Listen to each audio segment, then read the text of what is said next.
Hello and welcome back to Rage Gaming and very soon Nightreign. Today I'm giving you a fast overview of all the things you need to know about this game, a quick starter guide where I'm going to cover a lot of topics pretty quick so that you can go in confident. We'll begin with the game concept itself. You will load in on a run, an expedition into a singular map. The idea is that you have a limited amount of time before you're forced to face the hardest challenges that exist out there. So you have an area of play over 2 days and 2 nights, and then the final day/night where the final boss, the nightlord, is your challenge. So you're basically given a day to explore, collect items, progress, get stronger, and face the night challenge, a major boss. Do that twice successfully and you get to face the nightlord and try to win. If you do so, you get the spoils, the longer term progression, because this is a roguelike. The idea is to challenge what you can and make that gradual long term progress. There are some consistent themes each attempt with that in mind then, like starting back at level 1 every time, what you actually decided to run this time, you gotta find the equipment mid-run, that type of thing, and you play it all in single player or trios, dealing with a procedurally generated version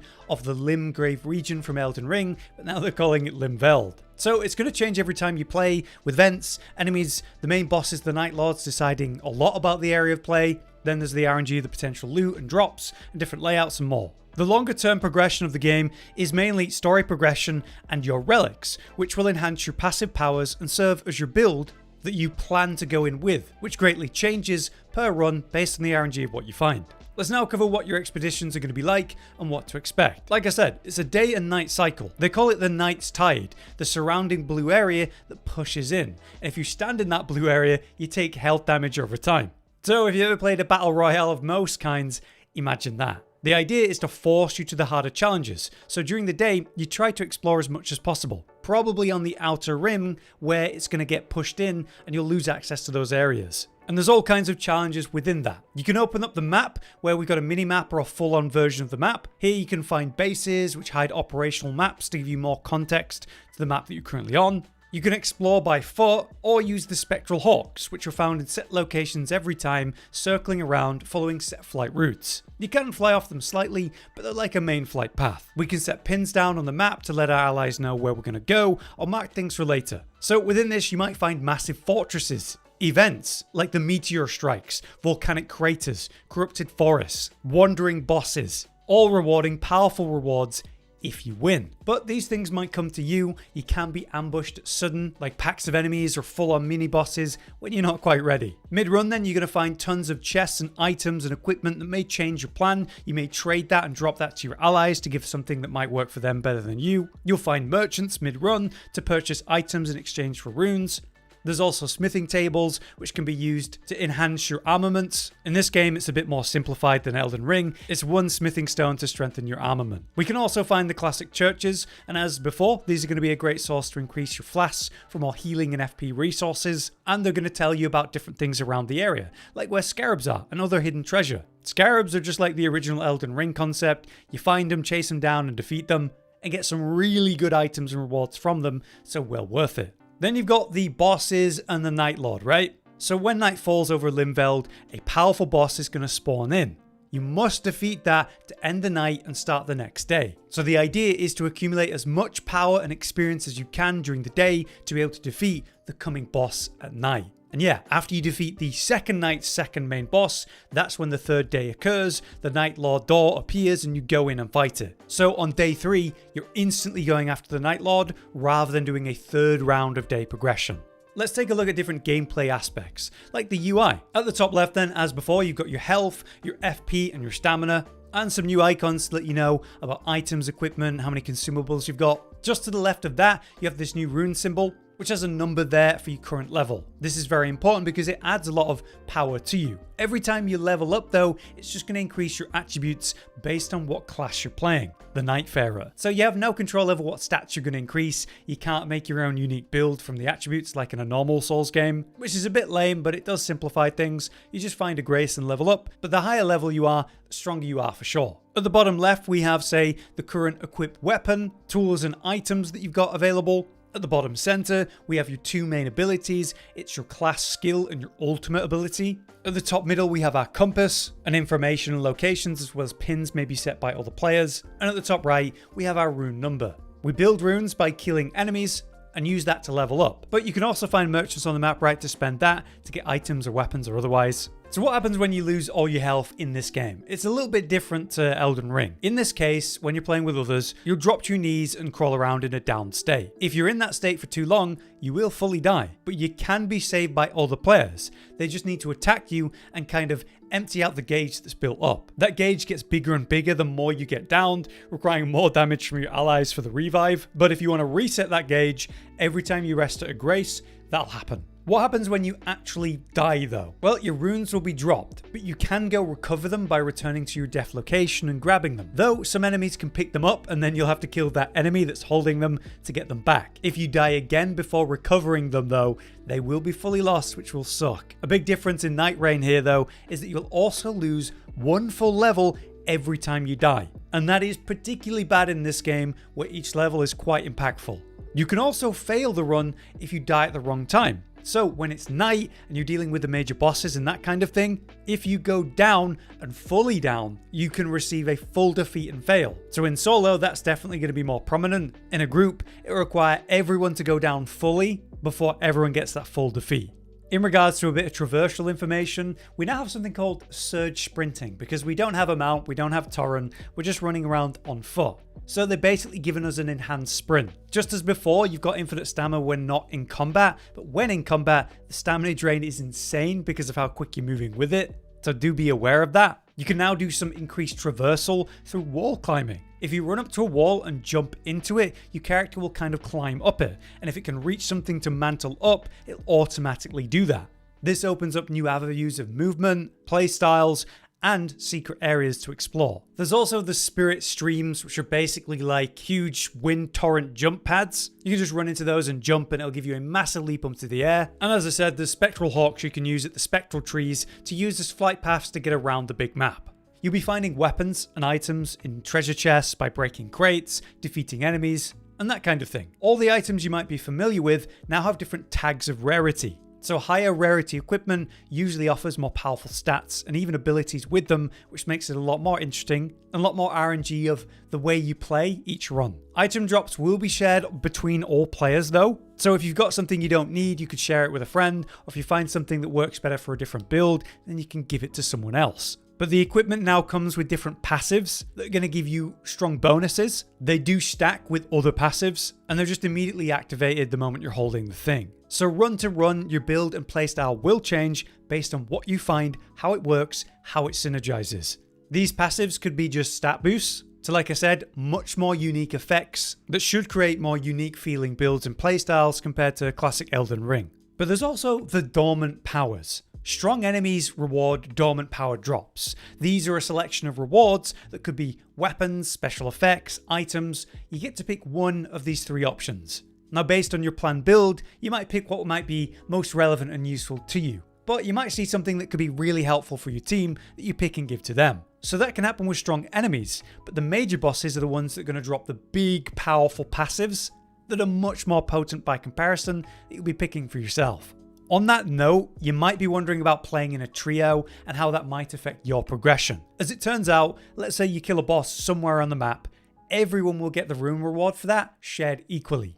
So it's actually entirely viable for the whole team to split up, hunt all the big bosses alone, and still help each other because of it. And maybe in some cases, that'll be more efficient, because remember, we're on a time limit as that ring, that circle, moves in. Now outside of the actual expeditions themselves, we have the hub, the roundtable hold. Here you'll choose what expeditions to go on. You'll see some basic information about it beforehand, what kind of events are up, which nightlord and the context of that. And you'll be able to choose what nightfarer you wish to play before you go in. We can also change the cosmetics of that nightfarer at the mirror here. And importantly, this is where you'll be dealing with your relics at the relic right station. So the effects of your equipped relics are basically activated at the start of the expedition based on what you chose, and they're never going to be consumed. They're like permanent rewards. Relics can have up to 3 random boons, and at very least you can have 3 of these equipped, so up to 9 random effects. There are definitely universal ones that'll work for everyone, like increased stamina or poise, but many are going to be beneficial to certain playstyles, builds, and damage types. Some relics only work for specific nightfarers too, so as you progress and do more runs and win more expeditions, you'll find yourself getting more and more better options for every kind of playstyle. letting you have incredible runs and better runs the more you play. Also here in the hub, you've got the sparring grounds, which works as like a training arena to play around with each Nightfarer with their different skills and playstyles, different equipment, and get kind of comfortable before you risk it all on a run, which is a pretty cool new feature for the game. But now it's time to overview each of the Nightfarers, the 8 classes that we get to choose between. Each Nightfarer comes with 1 character skill, 1 main passive, and 1 ultimate R, and their own starting gear, which of course we can change as we progress through a run. Here's a quick overview of everything without too much detail to it. Probably the most forgiving and reasonable character is going to be Wylder here. An all-rounder knight type that uses a greatsword and a basic shield initially. Their passive is Sixth Sense, which basically allows you to tank 1 death and ignore it, which you can restore by resting at a grace.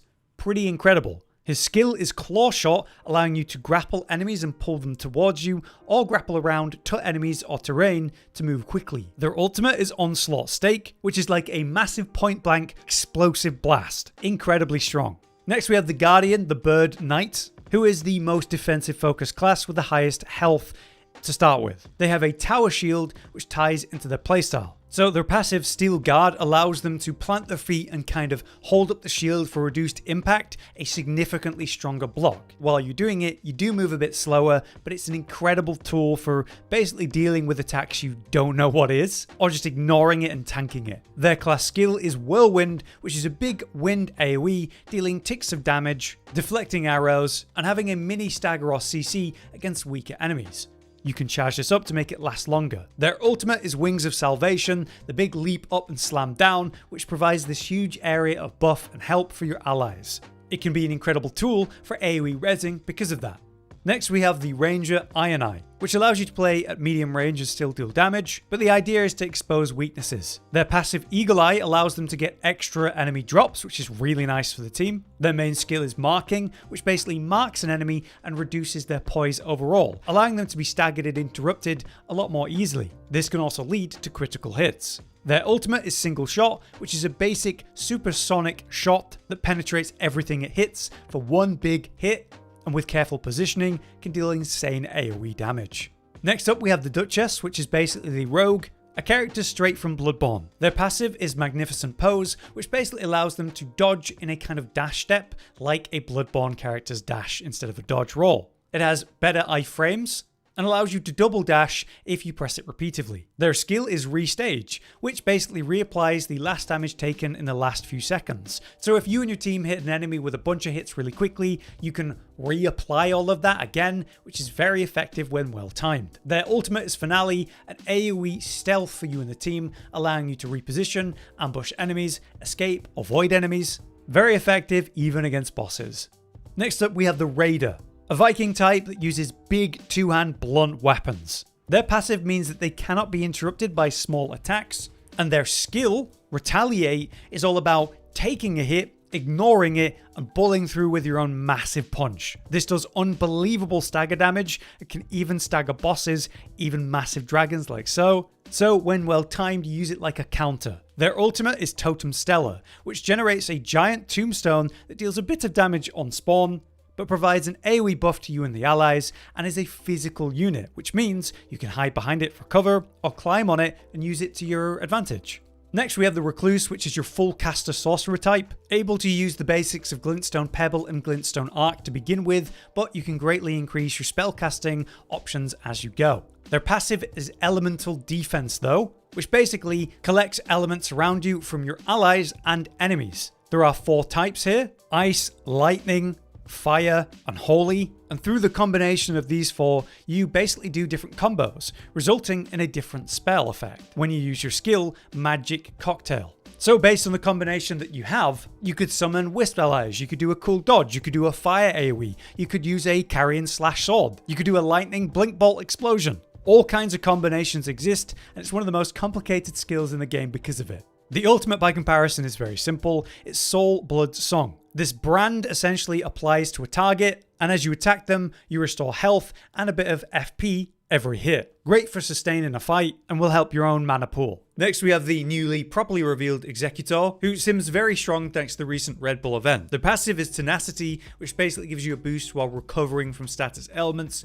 not that relevant, but the main thing here is the Curse Sword skill. So you could have a proper main weapon you're using, but with the Curse Sword skill, you pull out the Curse Sword and you can use it like a weapon, but it does have some special properties. So while wielding it, you can press L1 to deflect or L2 to use the skill. The deflects require Sekiro-style parry timing, like we expected, so there's a lot of skill involved in that to be able to actually successfully deflect attacks, and most attacks you can deflect, but some will knock you back. Either way, if you do deflect enough, that causes the weapon to glow, which then allows you to unleash that special attack during the buff for a kind of dash strike. This then consumes the stored power. So you can go nuts with this, but it requires extreme skill, but the results are going to be incredible when mastered. Much simpler and easier is definitely the ultimate, Aspects of the Crucible Beast. You transform into a large wolf-like beast, gaining a big health pool while you're in it. You'll still need to run around, dodge and such, but you'll be a lot more tanky. You can do a bunch of different attacks from lights, heavies, special attacks like a roar, and the Holy Blade Thrust. It lasts a good while, over 10 seconds, and should be very strong for its duration. Lastly, we have the still pretty hidden Revenant. We're hoping that today there'd be some new information, but sadly there's just not yet. For the moment then, it's the mysterious Summoner class, potentially. People think that it's going to be involving the Spirit Ash mechanics of Elden Ring, but in a new way. But in the short clips we have seen of this class, we have seen some basic gameplay with, hey, scythes, and some holy arc use during that too. Hopefully we'll learn more about this one in the coming days.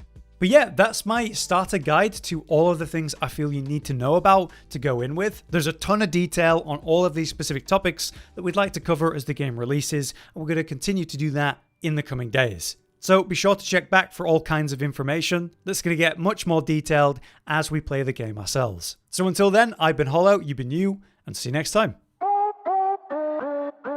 Josh, Cotton, and Hollow with the videos, dropping the humor like a hammer on your tippy toes, bringing entertainment on a daily arrangement to take our insanity and turn it into entertainment. Yes, I said entertainment twice, to reiterate that it is nice to look into your faces on a mostly daily basis when you let us in your homes to make the whole world a stage. Goodbye.